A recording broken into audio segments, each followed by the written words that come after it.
Welcome back to the Den of Tools.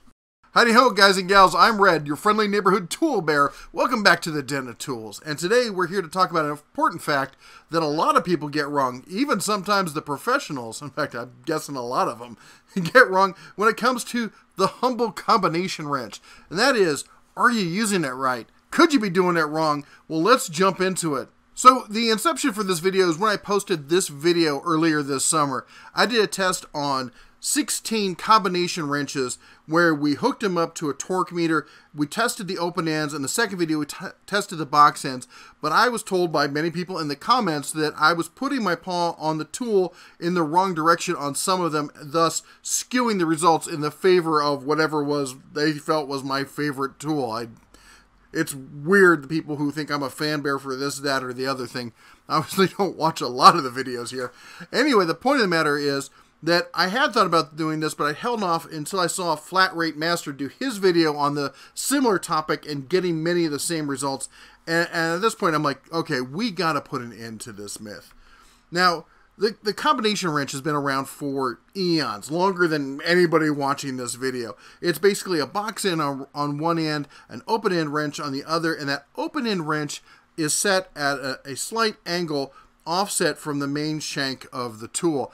And that has caused many people to come up with the belief that you have to use that tool turned in the direction of what they call the shorter end, or the way that the head is offset against the shaft there, and that you got to use it in that direction or you're doing it wrong.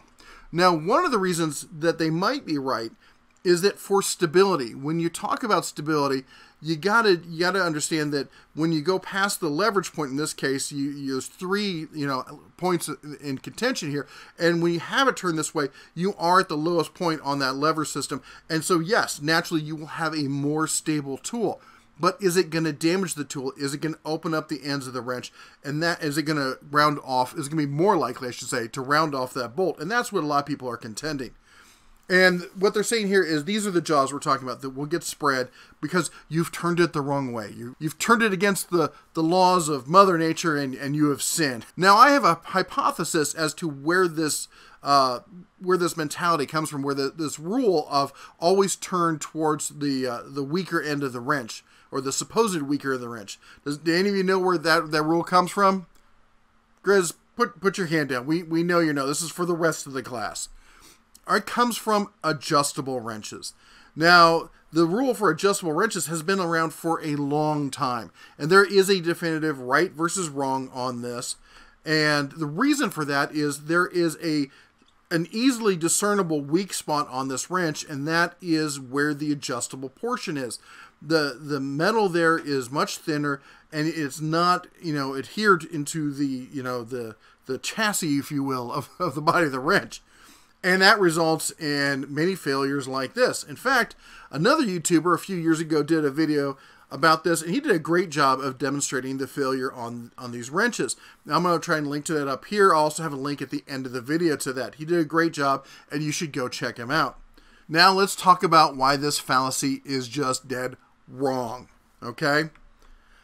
On a combination wrench, the reason there is an offset, an angle to the head, if you will, it's not technically an offset, I don't want to use that term, it's a bit confusing, but an angle to the head on the open-ended side of the wrench is for ease of access to the bolt.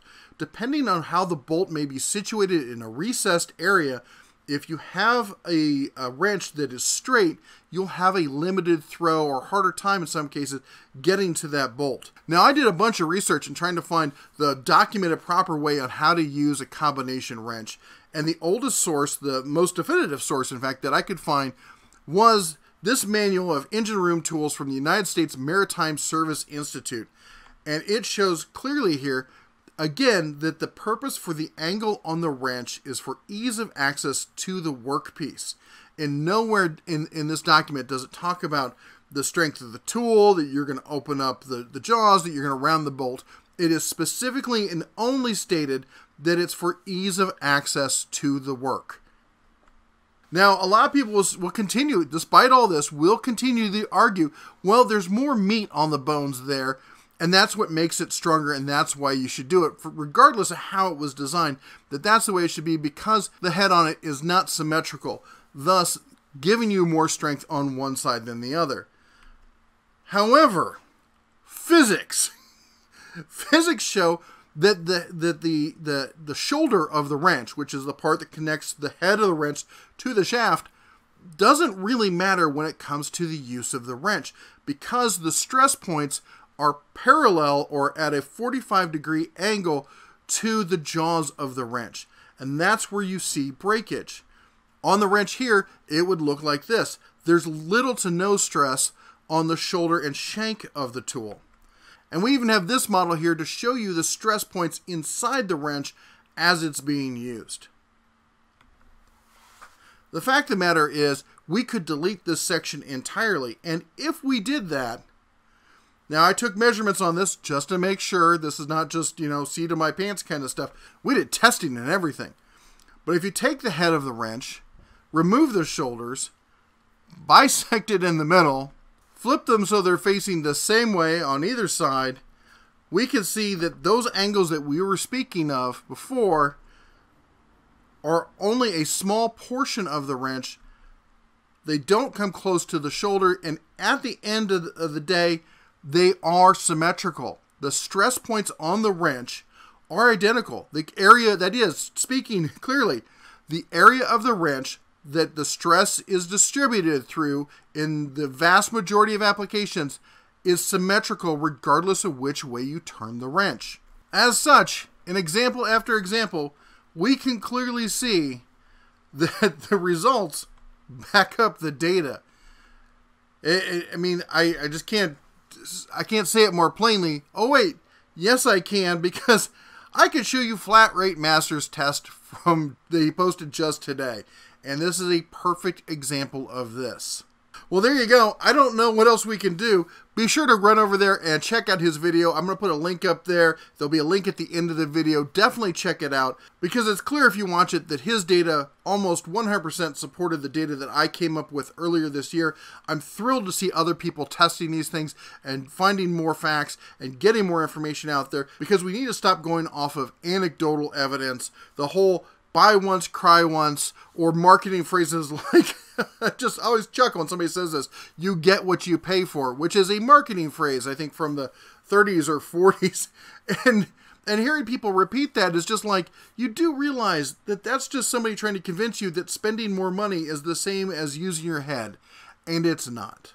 Well, there you go. You better grab yourself some popcorn, sit back, and watch the comments, because I can tell you what, there's going to be a bunch of people losing their little minds, because a lot of people have been taught over the years that there is a wrong way to use this wrench, and they're just not going to want to accept the facts. But that's what we try to do here. We try to deal with facts. We don't deal with anecdotal evidence. We'll consider it, we'll take a look at it, but we move forward. We're not afraid to contest the common assumed knowledge and go straight to the source, the data as it were.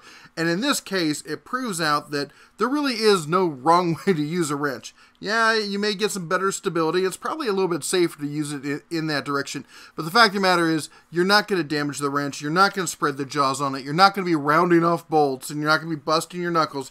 I get all sorts of people who go completely drama llama on stuff like this. They're like, oh, you're going to break a knuckle and rip the space-time continuum and destroy humanity and everything. Oh my gosh. Anyway, make sure you join us this Sunday for Tool Talk Live with Jeff and the missus and the Cubs and the family, the Labradog and everyone else. We talk tools, tech, family, business, and a whole bunch more. Try to answer all your questions. Be sure you come by and say hi. Again, that's 6 p.m. Sunday Pacific time. Also, I want to say a big shout out, thank you for all the DOT members, everyone who sponsors this channel and makes what we do here possible. I really want to say our heartfelt thanks for all of you. You're all heroes in our eyes.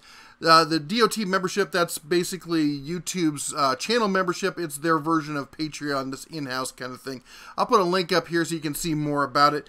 And last but not least, be sure to check out the Bear Denatools approved merch. Winter's coming. Got to get your warm hoodies and cup of cocoa and whatnot. Anyway, you all take care. God bless. And as always, say it with me, shine on.